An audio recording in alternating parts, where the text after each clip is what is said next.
नमस्कार दोस्तों Allahabad high court ने संपत्ति विवाद मामले में एक अति महत्वपूर्ण फैसला सुनाया है, जिसमें दोस्तों कहा गया है कि हिंदू पति द्वारा अपने पत्नी के नाम पर खरीदी गई संपत्ति जो गृहिणी है और उसके पास आय का कोई स्वतंत्र स्रोत नहीं है, तो वो परिवार की संपत्ति होगी। जैसा कि आप सभी लोगों को पता है कि अधिकतर जो लोग कोई भी संपत्ति खरीदारी कर रहे हैं आजकल, वो अपने पत्नी के नाम पे ही खरीदते हैं। और ऐसे मामले में अगर पत्नी के पास कोई आय का स्रोत नहीं है, वो सिर्फ एक गृहिणी रूप में है, तो ऐसी संपत्ति में पूरे परिवार का हक होगा।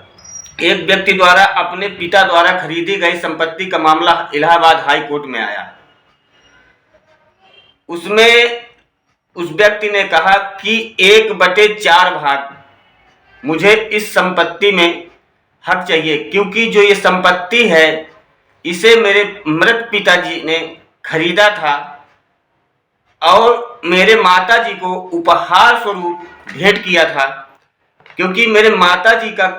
कोई किसी प्रकार का स्रोत की आय नहीं है, वो एक घर की गृहिणी हैं। संपत्ति में अपना हिस्सा मांगने का अपील आया था। याचिकाकर्ता के वकील ने कहा, जो संपत्ति मेरी मां के नाम पर है उस संपत्ति को मेरे पिताजी खरीदे थे, जबकि मेरी मां एक गृहिणी है और उनके पास आय का कोई स्रोत नहीं है, इसलिए उनके नाम पर खरीदी गई संपत्ति संयुक्त परिवार की संपत्ति होनी चाहिए। याचिकाकर्ता के वकील ने 2020 के एक मामले में सुप्रीम कोर्ट के फैसले का हवाला दिया, जहां पर यह माना गया था कि जब तक यह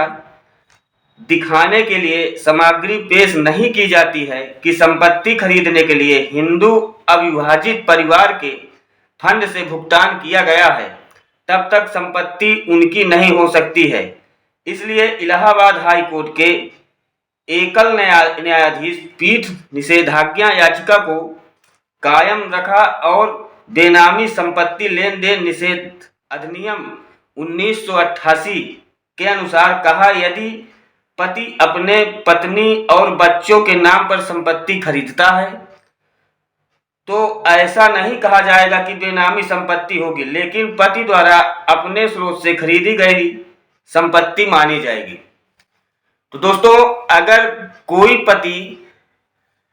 अपने पत्नी के नाम पे कोई संपत्ति खरीदता है और पत्नी का कोई आय का स्रोत नहीं है, वो सिर्फ एक गृहिणी है, घर का काम करती है, कोई किसी प्रकार की कमाई नहीं, ना कहीं जॉब कर रहे हैं, ना कहीं कुछ जाना आना है किसी प्रकार का, मतलब उनके पास कोई आय का स्रोत नहीं है और पति अपने पैसे से जमीन खरीद रहा है, पत्नी के नाम करवा दिया है, तो उस संपत्ति पे पूरे परिवार का हक होगा। पूरे परिवार का मतलब कि उनके बेटा बेटी, उनका लड़के जो हैं, उनका सबका संपूर्ण हक माना जाएगा। तो दोस्तों, आशा करता हूं कि वीडियो आप लोग बहुत अच्छी लगी होगी। अगर अच्छी लगी तो कमेंट करिएगा और शेयर करिएगा, ताकि और लोगों तक ये बात पहुंच सके, और चैनल को सब्सक्राइब जरूर कर लीजिएगा। धन्यवाद।